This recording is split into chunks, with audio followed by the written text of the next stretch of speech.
மான் படுத்துன்னு இருக்குது உன் சைடு கீழே கொம்பு கத்துறதா எல்லாம் சாப்பிட்டு டயர்டாகி படுத்துன்னு இருக்குது மாமா திரும்பி சாயங்காலம் தான் மேய்ச்சலுக்கு வருவாங்க இன்னும் 1 மணி நேரம் கழிச்சு திரும்பி மேய்ச்சலுக்கு போயிடும்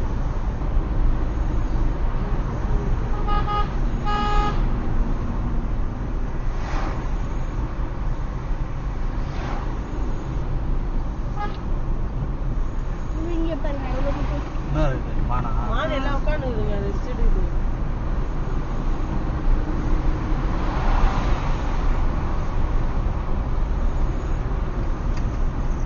ஃப்ரீயா இந்த பக்கம் காமிச்சிச்சுன்னா சூப்பராக இருக்கும்ல ஃப்ரீயா நமக்கு